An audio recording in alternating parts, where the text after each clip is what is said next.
Everybody, we'll start over again.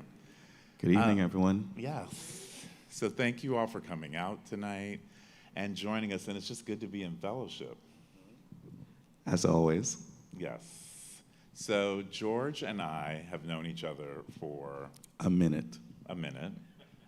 We both used to work at Time Inc. at the same time. Yes, so, well, number one, I always, whenever I do one of these speaking events, I always thank everyone in the audience because there's a lot of other places that you all could be right now. And so thank you very much on the eve of Black Pride for being here this evening. Give a round of applause to yourself. Thank you. Thank you. And so for me, it's also fun to be here in DC and to see our social media friends here with us in real life, which has been the best thing of coming out of the quarantine, is like meeting people like, oh, I know you from X, Y, and Z. So thank you. As he mentioned, as George mentioned, we are very happy to be here at the eve of Black Pride in DC and to be here in Washington. It is very important. Thank you all, Clayton, for organizing, folks. You know, for us to expand what Native Son is, we talk about inspiration and empowerment for Black, gay, and queer men, but also harnessing our collective power. And so we are doing that, and now we realize that it is not just a New York, LA conversation, that there is Washington, DC, Atlanta, Chicago, San Francisco, yes, Dallas. And so this year we're making a real effort to be in those spaces and create space for our communities there. Absolutely. Yeah. So George. Emil. So we were saying earlier, not to interrupt you, but No. we go back Yes. a ways. We come from similar backgrounds. We both used to work at magazines around the same time. I used to be a magazine art director. Emil used to be an editor, well, still is an editor. But it's a small community, of course, and so we all knew each other and knew of each other, and it was years before we actually met in person. But by the time we met, I was like, oh, I know you. Right. And we know each other. So one of the things that is so fabulous is that we ended up meeting in San Francisco when I was there for a GLAAD Media Award. And then George was like, I want to sketch you. So he is an illustrator for the Chicago Chronicle. San Francisco Chronicle, mm-hmm, sorry. Mm-hmm.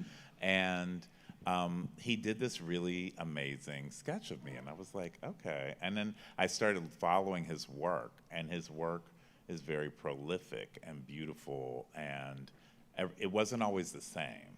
And I think in my mind, when you think of illustration, you think of something that's kind of the same all the time in mm-hmm. different characters, different moments. Mm-hmm.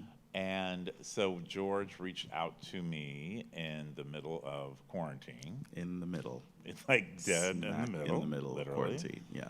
And was like, I'm working on this project to celebrate Black history, but not the way you imagine it. And I love that you started that way. Mm-hmm. I would like to take everyone kind of down the road of how this amazing book, and I don't know, I guess most people have it here. If you've had a chance to flip through it, it is an odyssey of art, of history, of writing, of beauty. And it really shows kind of the vastness of what Black, Pan-African, of the diaspora, who we are, right, as people. So can you tell us, how did this idea come about? I will. My oldest friend is in the audience tonight, who came down from New Jersey. Pookie is in the far corner there, and has known my journey kind of to being an artist. You know, I'm an artist that didn't know I was an artist for most of my life, and it's one of those things where the switch goes on, the light bulb goes on, and then you realize, oh, this is how it's been the whole time. As smart as we are as human beings, we're also kind of dumb sometimes. And for me, I was, you know, the original idea came from, frankly, my background as a magazine professional, where one of the things that we learn when you work in that industry is that you're just always curious about human stories. And you're always interested in other people. It's not just a focus on your own story. You want to understand other people's and how we all fit together in the tapestry of life. And so Black history was something that frankly intimidated me. It was something that I went to, I felt like I knew the general kind of tenets of our Black American culture, but I started realizing that there was a whole lot that I did not know, and I was trying to figure out basically how to dig into that. I'm not a historian. I did not go to a historically Black university, and so there's a little bit of intimidation in someone like me taking on a topic as vast as history. But the truth is, the origin point just started in my own personal curiosity. And so I started doing an illustrated series where I painted a Black history pioneer, and this was 7 years ago. And I painted a daily portrait. I did the research, I did the writing, I shared it on Instagram, as the kids do. And in the month that I was doing it, several people said, oh, this should be a book. And silly me, I thought it already was. And so when I started looking around, I realized that there was no book like this. And honestly, I just got angry about it. You know, just kind of like, why don't we have this book? Why is this such a rarity? Why is our history still over there, despite the fact that it's right here? And am I just gonna complain about it, or am I gonna do something about it? And so I decided to do something about it. Okay, so we're gonna unpack some of this. So, who was the first illustration that you did? The first one I did was Edna Lewis. And why? Because so my trade is I'm a graphic designer, and I work for myself. I run my own design studio. I'm also a professor. I do a lot of different things. And I design a lot of food things. I used to work at a food magazine. I design cookbooks, I still do. And I was just kind of curious about the etymology of Black cuisine and basically how there's still not a lot of language for how we talk about our own cuisine. And you know, and I knew her through some of my food writer friends, and I was just, you know, she's an icon for a lot of people that I know and love, and so she was the first portrait I did, and then I did one of Gordon Parks. Okay. And it was basically people I had just admired from afar that I just wanted to learn a little more about. So, for everybody, tell us, who is Edna? So Edna is, I would say she's the Julia Child of Black cuisine. She is a Black food archivist and a writer, and she's written a lot of cookbooks that everyone should have in their homes. And she was a collector of our stories long before that was something that we think about as culturally relevant.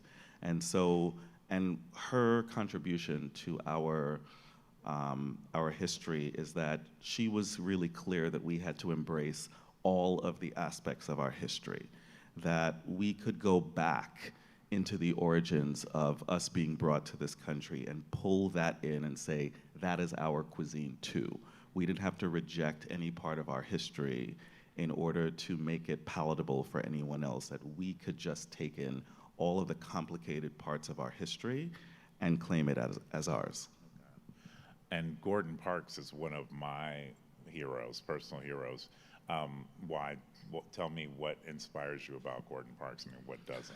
Maybe. Well, Gordon Parks, I mean, so many of the people in this book, what the original form of this book is that I had people separated into categories of their industry. And what I kept discovering and backing into was that most of our pioneers are polymaths, which is that they do a lot of things really well. And there isn't just one discipline, and it's mainly out of survival, basically. People did not have the luxury to just focus on one thing and be successful and be respected for it. So what Gordon was, he photographer, filmmaker, writer, he just did it all, and he's also known for being the companion of Gloria Vanderbilt. He's a father figure to Anderson Cooper, and he was someone who was really big in the culture scene in New York when my mother and I first moved to.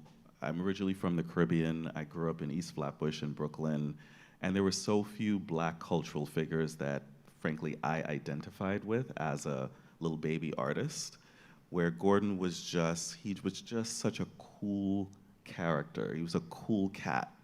And I just really admired everything that he did, and he made it look easy, and I knew behind the scenes it was not. Right, right. So you're doing these portraits, you're categorizing them. Um, what made the book come together? What was the moment where you're like, this is really going to be a book? I have to say, my Black community. You know, I live in a city in San Francisco that has one of the lower rates in an urban center of a Black community. But one of the ways that I have dealt with that, and I love San Francisco, is that most of my friends in San Francisco are Black, and I have a really large Black community there. And so it was my friends who didn't just say, oh, you should do a book. They told me I was doing this book. They affirmed it for you. They affirmed it. Well, my friend Rose was the first person who was just like, no, a Kenyan woman, grew up in the UK, and she was like, darling, you're doing this book. You have to do this book. You're doing a book, darling. And so that was it. Now, were your friends, because I know how my friends are, were your friends like, and you have to do this person and that person, were they recommending people? No, thankfully. Really? Yeah. No, because they knew I wasn't going to listen to them. You have better friends than me. I do. Mine are pushy. No, my friends are fantastic. Okay. And so they knew that if I was going to do it, I was going to do it my way. Mm-hmm. And because of my background, they knew I was going to take on all of the pieces of it. You know, originally I was not supposed to be the writer of the book. I was going to be the artist and the designer of the book, which is plenty. But then in the making of it, it became clear that I had done plenty of my own research on each of the people, and I knew what my perspective on each of them was. And I didn't just want to do a book of Wikipedia information. I wanted to tell actual stories about people. And I also wanted to kind of reframe how we talk about American history, and that Black history has just become this segregated thing.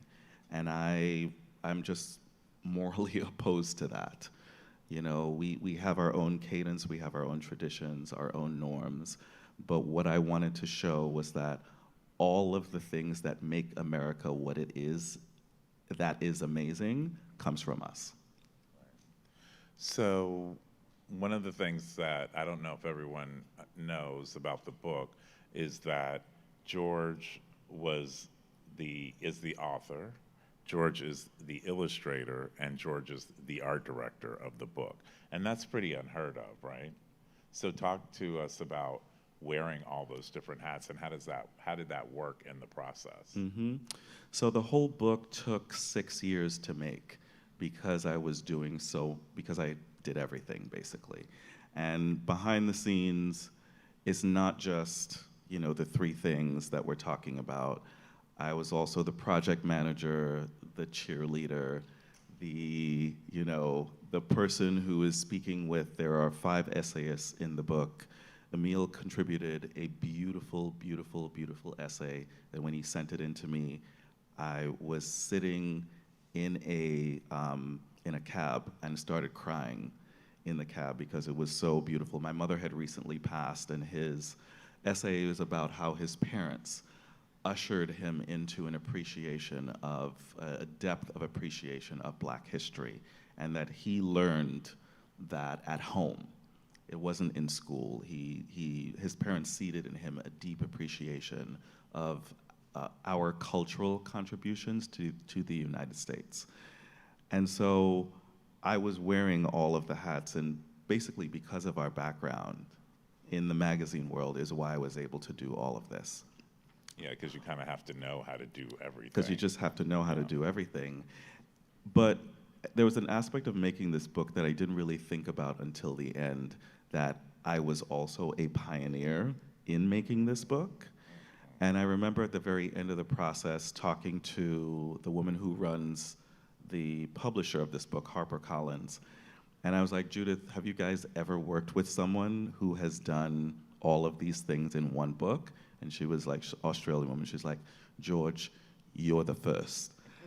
And I was just kind of like, oh, okay, that's something that I hadn't Black considered. history Black history. being made. So talk to us about some of the Easter eggs in the book, right?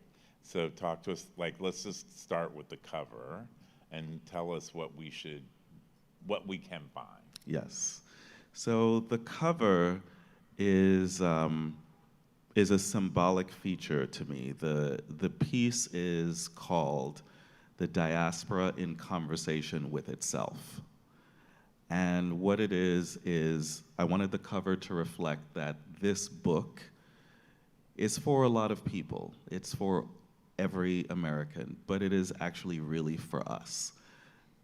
It is us reclaiming our own history. It is us in dialogue with each other about what our history means to us, you know, who we are to each other, and what it is we are saying to each other in reclaiming our history.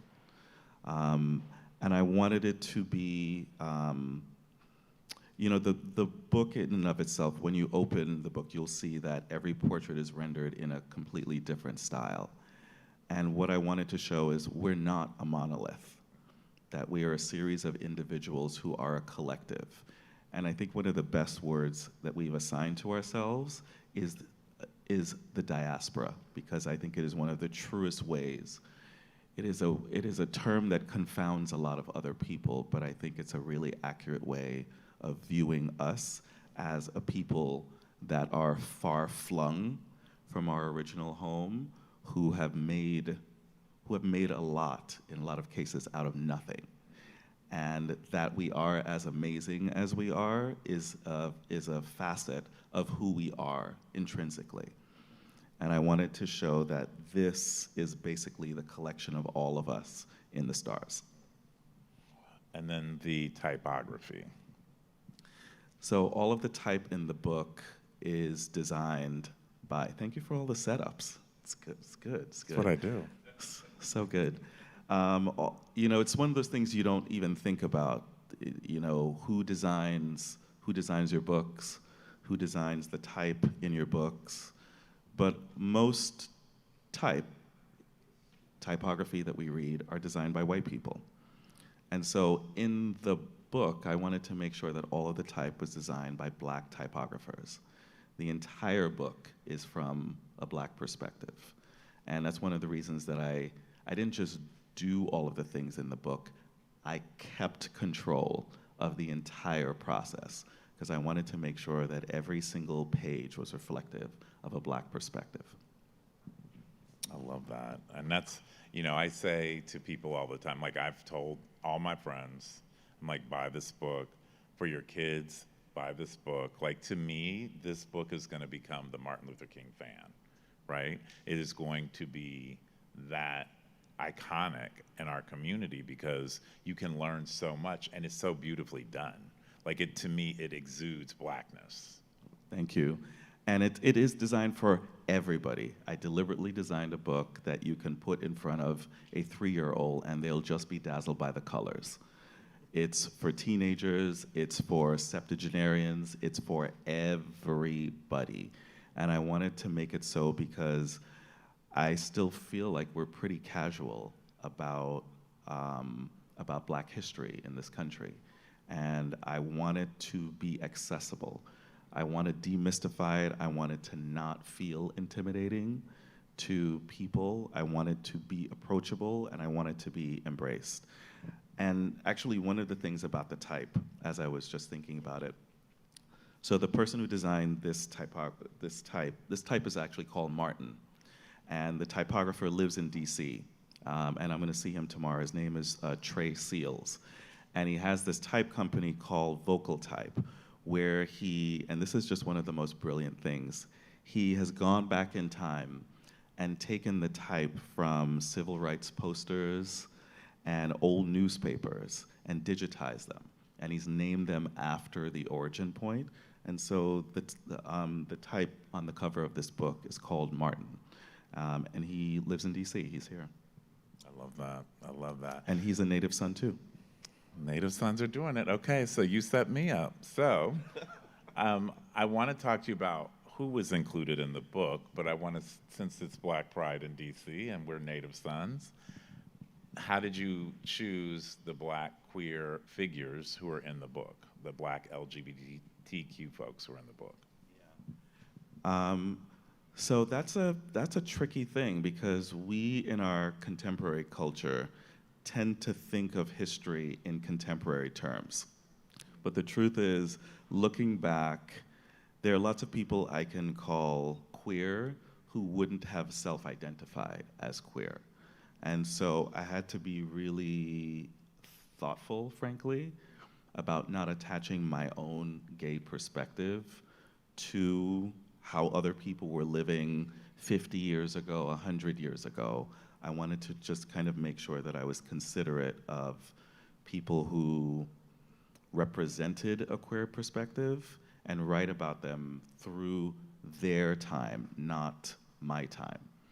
And so people like Audre Lorde, I mean, of course, James Baldwin is my personal hero, so I gave him a lot of real estate in talking it through. And one of the things that, one of the singular things that inspires me about James Baldwin is that he was an out gay man when he could have been killed for it. And that he stood shoulder to shoulder with Martin and Malcolm, and he was a definitive part of a lot of different movements.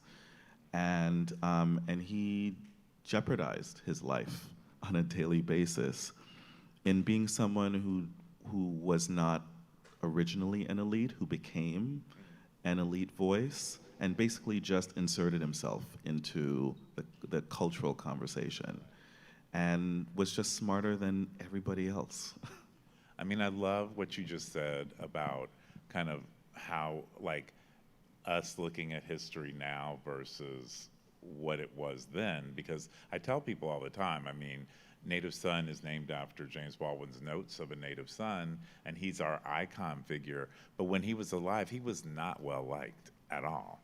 People thought that he was an Uncle Tom. People thought that he was an elitist, Yes. that, you know, because he was an expat. I mean, there was a lot of divergence against him. And particularly from our community. Right, particularly. So it's amazing now in death that his legacy has exploded. Like, his words still resonate with everything that's happening in the world right now, currently. It's as relevant as when he was first saying them decades ago. Like, everything he talked about in the 60s is so relevant to what's happening now with the attacks on queer folks, on trans folks, on Black culture, with women. Everything that he talks about with police brutality, with killings of young Black folks, it's so relevant today. So it's interesting that you took that perspective. So who else in the book did you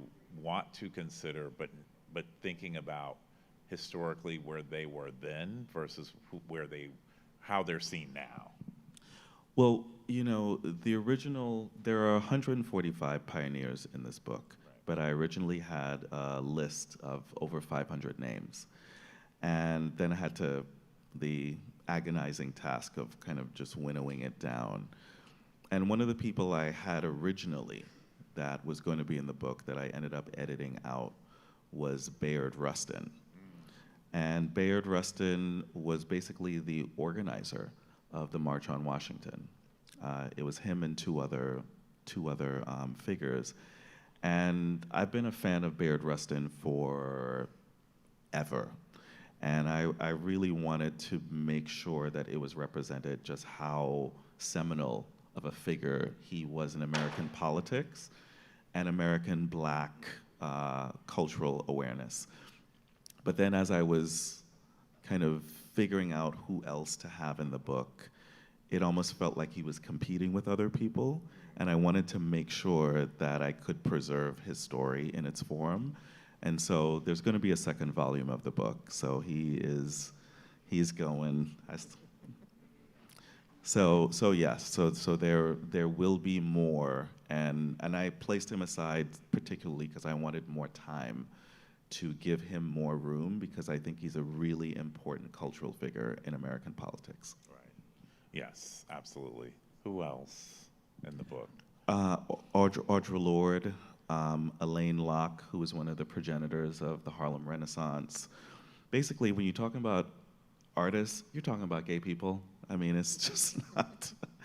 And there were a lot of people that in the research, there was a lot of intimation about their queerness, but there's not a lot of historical fact-checking. Like, this book was rigorously fact-checked. So, we live in a society where, you get on Hollywood Unlocked and people are gossiping about this, that, or the other. But when you're writing a book like this, it's not hearsay, it's not just about who said what. You have to make sure that everything is verified. So there was a lot of information that I had to take out because we couldn't verify a lot of the details. Okay, so many questions. Like too many, they're all like rolling up to the front of my head. So I guess let's go to the writing part. So you wrote a lot of the entries, most of the entries, all of the entries. No, I co-wrote all of the entries. You co-wrote, okay. Yes. So what was that process like? Like, how did you go, I'm in the process of working on my own book, and so how do you go from writing, right, and you have to be in that zone, but simultaneously you're painting and drawing and using charcoal and thinking about typefaces? So the thing about being a magazine person is that we are also engineers. It means that we're always thinking about the process and the way that we work.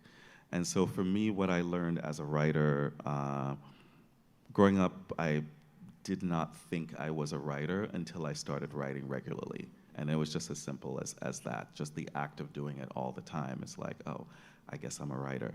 And then when I started having my column in the Chronicle, I was writing a lot. And what I learned about myself is that I write like I speak, which is not, I don't think that's a common thing. And so I write a lot dictating to myself. It makes my other writer friends insane because I write on my notes app. And I dictate a lot into my phone, and then I go in and edit. And so a lot of the writing between April and I, my co-writer, April Reynolds, is that it was in conversations. Basically, we would record our conversations with each other, and then basically transcribe it, and then go in and edit what we had each written back and forth. So it became this collaborative way of working, and we were both clear that we wanted to tell stories and we wanted it to be really intimate.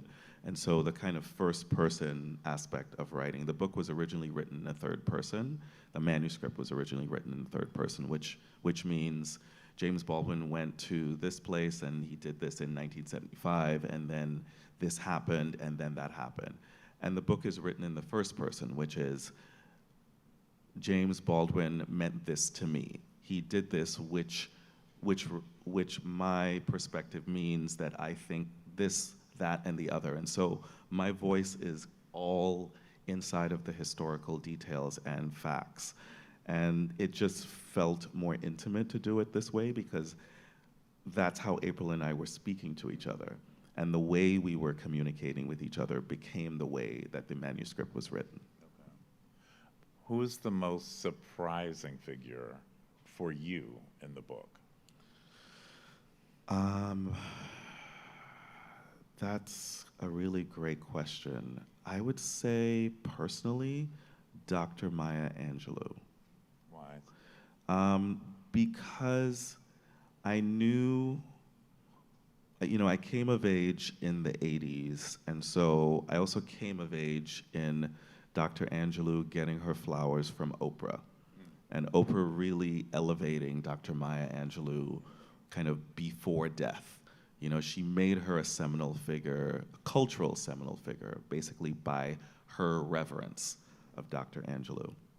And so I thought of her in a certain way, and then when I started researching her, like the way that she wrote, there was something that always spoke to me about it, and I couldn't place where it came from. And then I learned that she spent a lot of time in the Bay Area, and that informed a lot of her writing. And then it felt like I understood the rest of her. Okay. And it was just more the emotional stuff. It wasn't so much that I was learning new information. It was like the texture of the person became clearer. I was like, ah, there she is. Now I know who this person is. She's not just an icon. She became more of a person in the more research we did on her. Okay. Well, who was the most difficult to write or bring to life? Ben Carson. Why? You know, that's probably I've gotten a lot of emails from people upset that I included him in this book, like you. Yet. And what I wanted to do, what he's representative of for me, why he's in this book, is that we got a lot of shady characters, just culturally. Like every community has its people that we have to make our peace with. You know, he's our Cosby, he's our R. Kelly, and I wasn't gonna have those people in the book, but I wanted to show that basically there are these complexities to our cultural, villains. Yes, but that they're also people. No, right. And that I was like, how, because I grew up also in an age where Ben Carson was a superhero. I'm 51, so Ben Carson being the neuroscience scientist superhero, cultural figure, seminal figure. We had so few people at that time, and he was just representative, where he was smarter than all the white people in any room that he was in. And so to have him turn out to be such a chucklehead when Trump kind of brought him into the fold, it just was like, it was such a betrayal, and it felt like I was just like, ah. And my whole family, you know, we would talk about it. We're just like, what happened? And just generally, there's some people around us, these cultural figures, it's like, what happened? I thought you were this, and then it turns out you were that, and I have to rethink everything that I have known about you. And so that's a universal thing. It's something that we all deal with in our own lives. And so I wanted that represented in the book also. Tell us about, if you don't mind, the journey with your mom and the book and kind of it coming to life and that journey. Yes. So 2 weeks ago was the 2-year anniversary of my mother passing away of terminal aggressive pancreatic cancer. And I was with my mother when she died, and I was holding her as she died, and I was one of her caregivers in the last few months of her life. And I was working on this book as I was taking care of her. And it was a really intense, profound experience. And my mother played a role in the way that these stories are written, because I was writing and sharing with her, reading to her what I was writing at the time. And my mother is very opinionated and very clear in her answers, and and she was the person who was just like, if you're not going to make it intimate, then what are you doing? And I remember just being kind of like, oh, you're absolutely right. And my mother was also a very important figure in my life. I mean, obviously, but the way she lived her life in particular, and the way that she died, and how she chose to die. I knew my mother as a as a really incredible self-made person. She was a very successful person. She worked for the UN, she traveled the world. She was fearless. And she taught that in me. The confidence I have is basically watching my mother move through the world. And she chose to die in a specific way. She made it clear that she was not going to the hospital for any reason, that we were taking care of her, that she did not leave a will. She told everyone what she was giving them. She wanted to be a part of every decision, and up until 2 weeks before she died, when she couldn't speak anymore, she was active in her funeral plans. She said everything that she wanted up until the point where she couldn't. And I had never seen that before. And I knew that my mother was a lot of things, but I didn't know how brave she was. And watching her just being so in herself all the way to the end, I was like, I learned she passed on so many lessons to me that I have just taken out into the world. And so 2 weeks ago, I was giving a speech. I was in Grenada. Grenada is the country that my family and I are from. And Grenada had its first creativity conference, and I was one of several keynote speakers. And the way they set it up, the timing of it was cosmic. I was on stage speaking to this audience of 300 people at the exact time that she died, 2 years prior. And I was like, well, you can't really make that up. And so I told the story. There was not a dry eye in the hall, and I felt like she was there just like, good job, everyone, good job. As our mother angels will do. Yes. I love that. Thank you for sharing that. That's Thank beautiful. Thank you for asking. This is my final question. What do you want people to take away from the book? What do you want them to experience? Okay, so I'm talking to each of you in this audience right now, both the people who are watching and the people who are just milling around. I want this book to be in every home in America, because this is all information that every American needs. And it's not about whether you're Black or you're Indian or you're Asian or it doesn't matter. This is American history, and if you are an American, this is your history too. And this is the thing I say to everyone. I say it at every turn. I'm consistent and relentless about it because it's not a joke. You know, our culture is under attack right now, and we do not have the luxury to be casual about this. And these are all the invisible ways. There's policy that affects our lives, and then there's our own individual interactions. Passing it on to your family members. When people tell me, oh, I got a copy, I'm like, just for you? Why? Why are you just hoarding all this information for yourself? You know, it really is meant for everyone. It's meant to be given at gifts, and not just in Juneteenth, not just in Black History Month.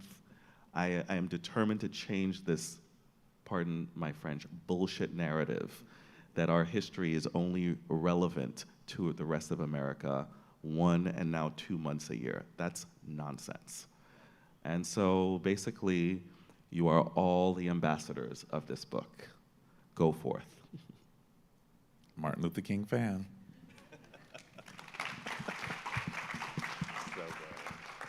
So we're going to take questions from the audience. Chanel has the mic. So if you'd like to ask a question, raise your hand, let us know. Yeah. Reginald, yes. Ask me anything. I don't need a mic. He definitely doesn't need a mic. I wanted to ask you, if you were going to build a course around this text, what would you call it, and what would be like the focus components? Yeah, you know, because people are streaming. Oh, okay. So I was asking if you were going to build a course, like say a college course around this text, what would you call it, and what would be the focus components of that course? That's a fantastic question, and I have an answer that is going to show basically the long-term goal of this book. Because this book is actually a stop along the way. when I had the original idea to do this book, it was always in service to the larger educational component, and I want this information to reach as many people as possible. So this book is being turned into a traveling exhibition, and it is premiering next February at the DuSable Museum in Chicago. And I am, doing all things with the book means that I'm doing all things with the exhibition. I'm the exhibition designer, and I'm overseeing the whole operation. And working with a dear friend of Emil's and mine, Danny Dunson of Legacy Brothers, he's the curator, and he's been a fantastic partner in bringing this to life. And I basically want it to be, it's being called a traveling exhibition, but it's actually an educational salon. Because the inspiration for this, I knew I was doing this book, but the way I did this book was entirely inspired. I went to the Legacy Museum a couple months after it opened. And what Brian Stevenson and the Equal Justice Initiative did, it moved my cells around in my body. And it was such a profound experience of watching the emotional response from the people who passed through it. And if anyone in this audience has not been to these two museums in Alabama, you need to go to it. Because as much as you think you know about American history, I'm just letting you know you don't. And when you see what it threads is 400 years of the system that we are in. And it's just basically what people don't understand about slavery in America is it established America as a global superpower. That's what it did. It made America into a corporation based on trafficking human beings. And it's the origin point of this country. It is the origin point of this country. But it's never been laid out in a way that you can just see it and it just makes sense. You learn about the business of slavery, and that is what every American needs to learn about. And the problem with how we talk about American history is that it's a moral debate. And that's completely false, and it's phony. It's not a real conversation. And so I'm creating the course that I want to see visually. And so I'll see you next February, and then we'll talk about it some more. Fabulous question. Fantastic question. Thank you, Reggie. Hi, good evening. What's your name? Jermaine Robinson. Jermaine. Can you tell us more about the decision-making that was involved in the artistic process for like Nathan Green and Eloise and James Gist and Cato Alexander and I think Mr. Moorhead? Yes. So the process was emotions, my emotions, which is a really kind of vague way to answer the question. But the truth is how I work with my art is totally different than how I write, and it's different than how I design, because there's more mechanics involved. But when it comes to art, it's pure feeling. And that is the truth, and it's the truth in everything that I make creatively. The reason that every style is different in there is that I don't know what style I'm going to do before I start on something. I just have, and my art studio is just littered with tools. It's paint and ink and pencil and colored pencil, and I have everything just all around me. And so Nathan Green, it was, there are a few figures that because there's no reference for them, I had to create personalities and personas in their silhouettes to basically evoke the person that is not there.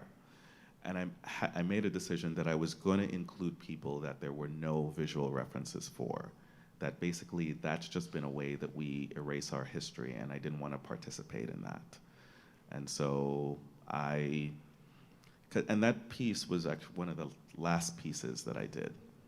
And I ended up taking several days to do that because it's colored pencil and it's really dense. And I was just kind of like, I worked on that piece for days.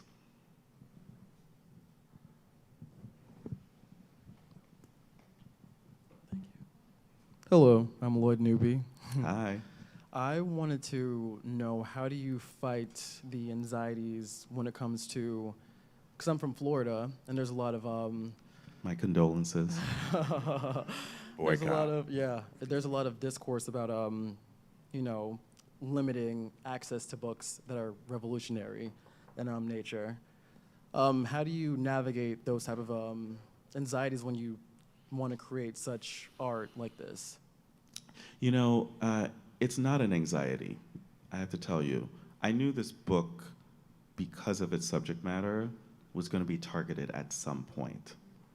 You know, I would be really naive as an author if I'm not thinking about that. I know the history, and basically what we're going through is just history repeating itself all over again. None of this is new. I mean, the tools, because of the internet, some of the tools and the manifestation of it is distinct to our time, but this is an old playbook. It is not new, it's not fresh, it's just old and tired. And it's a desperate gasp. Whenever political affiliations start doing that, it's because they're desperate. And history is kind of turning away from that. And so these books, every time I hear that a book is banned, I was like, ooh, we're moving something in society. We're actually getting something done. You know, we were talking in the green room earlier about this focus on drag queens right now. And it's like, well, they're gonna turn children to what exactly? To be fabulous? To be joyful. To be joyful? Yeah, you know, this is something we really need to be concerned about as Americans. And so it's all just kind of confusing, reductive, tedious conversations that we have to have all over again that we thought we were done having 20 years ago, 30 years ago.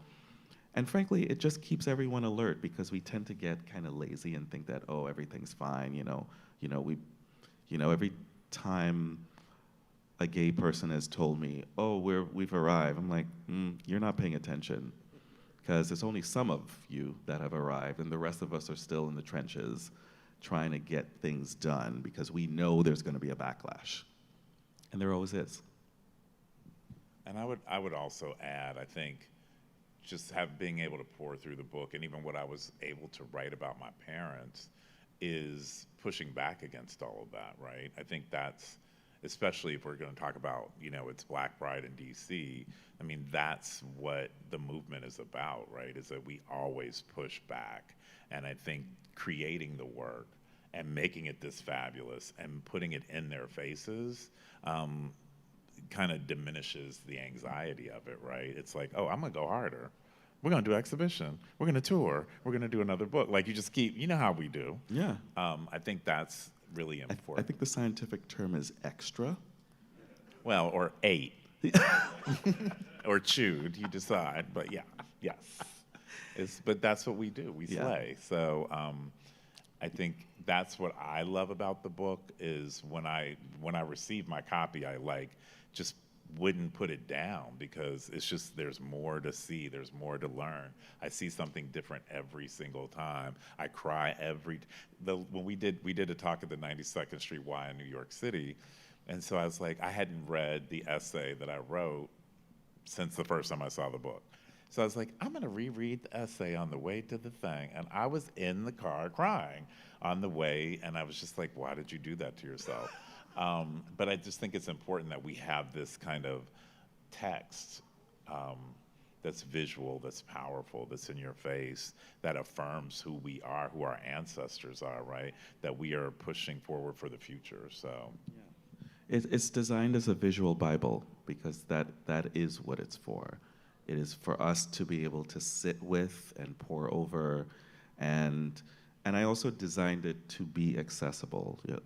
A common way that I've heard that people read the book is one entry a night. I think that is just so amazing.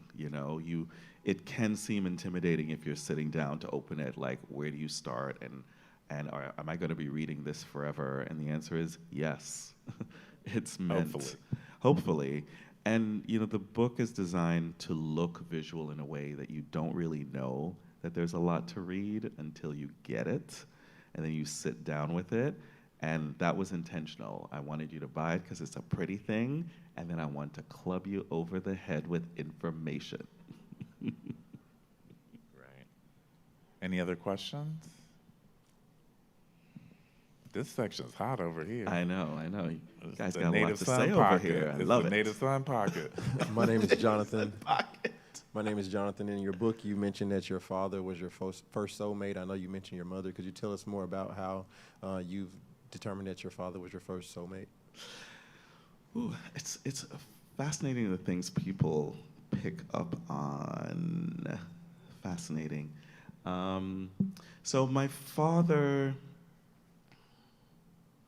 a really interesting figure, and without getting too intimate, my father and I were estranged for 33 years of my 51 years, and he died 8 years ago. And to say that he played a profound role in my life would not be, and we weren't estranged because he left. We were estranged because I left. And so it's a different dynamic. You know, he wasn't an absentee father. I left him. And what that kind of set in motion was I spent a lot of my life really reflecting on who he was and who he wasn't to me. And my father was a revolutionary, basically, and he was part of a Pan-African movement that swept the motherland and the Caribbean at a time when countries were breaking free of colonialism rule. And there was an internal debate between holding on to the European structure of government versus embracing our African origins. And basically the history of the Caribbean is just littered with this tension. And he was part of a movement to basically overthrow the parliamentary system government. And then basically it was also a polymath and did a lot of things. And what I learned from him was a different kind of fearlessness, was really embracing the political aspects of what I do. When someone asks me, I am a political artist. I'm Black. I don't have the luxury to say anything else. My work is going to be politicized whether I want to or not. So I have just embraced it. I am totally at peace with someone saying that my work is political, because it is, because everything is political. And what I learned from him also was knowing that there's activism in daily decisions.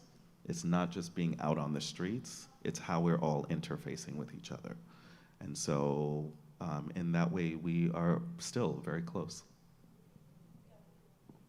Hi, my name is Fania. Hi. How are you? Okay, so there's a lot of history in this book, but I want to know, like, as you're reading it or as you were creating this, how do you use the teachings of the different figures in your everyday life? These questions are popping. I'm like, yeah.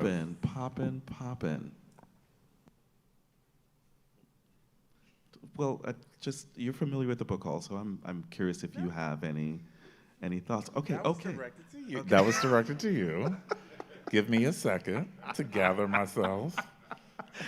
No, and I'm not deflecting. I'm genuinely curious. But to answer your question directly, I'm a professor also, so I'm always teaching. And part of what this tour has been for me is a chance to actually just talk to people.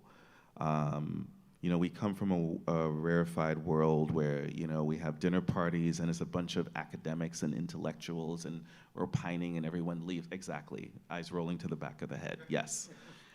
And I'm not interested in that. That does nothing. It's just like a little echo chamber of liberalism that is just destructive in its own way.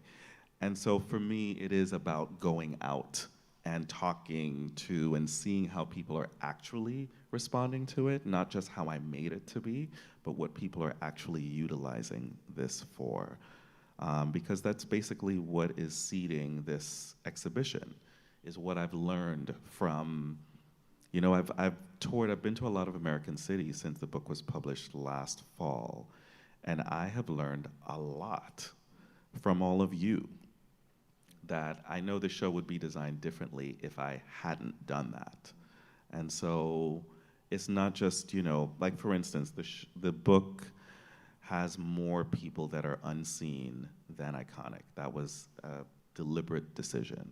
I didn't want it to be a fantasy football version of Black history, you know, and the introduction has several people that are in the book that are not actually in the book. You know, Martin is not in the book. Marcus Garvey is not in the book. His first wife is in the book, because I think she's more interesting than he is. And I got an email, an angry email the other day asking, how dare I do a book like this and not have Marcus Garvey in there? And I responded the way that I did. Didn't hear anything back. And so what is different about the show is that there will be more iconic people in there, because that is a place to have more of a general sense of Black history. It still is going to be a lot of the folks who are here, but it's more of really the comprehensive visual aspect of Black history that I'm trying to seed, and that is what is different. I'm not doing a book version of this exhibition. I'm treating it as its own thing. So I had a chance to think. So for me, I think, what are the lessons that I've taken? I think, you know, 7 years ago, coming up with this idea to create this movement, community, and platform called Native Son, my friends all thought I was insane. They were like, they didn't get it. They were trying to figure out if it was just gonna be like a fraternity boys club type of thing. They didn't see it. And last summer, suddenly everyone started to get it. And I think when I read the entries and I look at the illustrations and the collages and the drawings, it just reminds me to keep going, right? It reminds me that it doesn't matter if people don't get it now or not, that it is having impact on the community, and there's so many people that I'd never heard of, which is why I was like, please explain. I didn't know who Edna was. I can't wait to go back and read her entry. But there are people like Beth Ann Hardison, who I am privileged enough to call one of my New York moms, who's featured in the book. And she has a documentary coming out about her life, which I learned so much more about her than I knew. So I think it's not, you don't know people's lives just on what we know from the media. And so to dive into their lives and see the sacrifices, to see the risk, to see the fearlessness and the courage and the bravery is very, very encouraging. So I carry a lot of that. I literally have the book in a place where I can see it every single day. It's that type of inspiration for me. And I've given it to so many of my friends. They're really, really grateful for it. Thank you. That's a really beautiful answer. When people tell me that this book is on their bedside table, like my whole body just melts away, that it's just something that you can just keep coming back to. You know, if it's on your coffee table, it might get read, it might not. But when it's actually being used, when people are actually utilizing it as inspiration and information, that is entirely what it's for. That's always and only what it's for. All right. Thank you. Oh, one more question. One more. Sorry, one more. One last one. Hi, my name is Olivia. Hi, Olivia.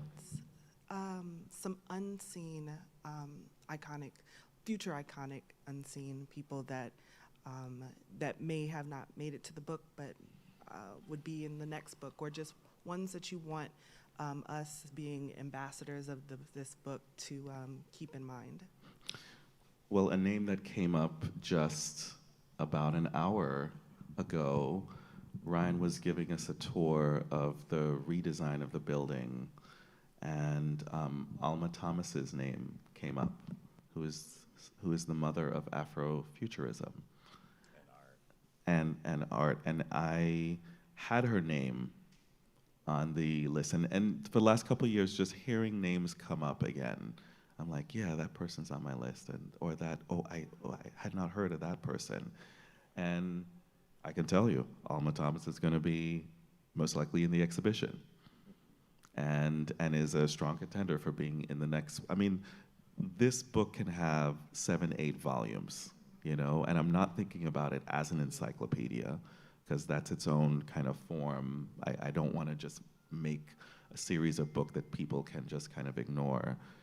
They're all individual keepsakes, but I want there to be a lot of these so people can just kind of keep coming back to it as a resource. Kimberly Drew is someone who Wow. I think you should be on your radar. She and her partner, Jenna, I'm blanking on Jenna's last name. Wortham did a book called Black Futures. Black Futures, and it's a beautiful book as well, talking about kind of Afrofuturism and people who are shaping our future and helping for Black liberation. And Kimberly's young, like she was like the social media manager at the Metropolitan Museum of Art, and then she became this fabulous art expert, and she's doing so many amazing things, but she's somebody for sure to keep an eye on. She's a contemporary pioneer. She absolutely is. And then I'm one more, because it popped in my head, but Jordan E. Cooper, right? Youngest Black playwright in Broadway history, youngest Black showrunner in television history, and he's nominated for a Tony for Ain't No Mo, the Broadway play that got shut down because people weren't going to support it. And Gabrielle Union and Dwayne Wade and Queen Latifah and Tyler Perry bought out shows to keep the play open long enough so it could get considered for Tony nominations. So it got, I think, 5 or 6 nominations, including him for Best Actor, playing a drag queen. So. Yeah, and actually just even what Emile was just saying, the community coming together to ensure that the show did not disappear with their money and their resources and not just talking. This is how we show up for each other in our community, and stories like that where the show could actually live on to be nominated for all these Tonys, and that basically the Black community is supporting it financially, is where we are right now. And this is what it's about. It is about the solidarity within our own community. Well, thank you. Thank you. Speaking of, it's fantastic to be in solidarity with you, Emile. Thank you. It's fantastic to be in fellowship with you. Yes. And you all. And thank you Thank you. to the Martin Luther King Memorial Library. Thank you to Ryan and Chanel. Thank you, Ryan. And thank you Chanel. all for Thank you guys. amazing Thank you audience. guys for being here. Yeah. These Really questions community. were I love it. Thank you. Poppin'. Thank you. Thank you very much, everyone. So George will be available for to sign your book immediately following here. Again, if you do not have a library card, I encourage you to go to the information desk in the center to sign up, and they'll automatically get you on a list for future events. Additional Pride events include the Queer Roots of Hip Hop on June 4th. We have a lecture and sound salon series, as well as Travell Anderson and his book on trans representation in television and film on June 7th. Thank you all.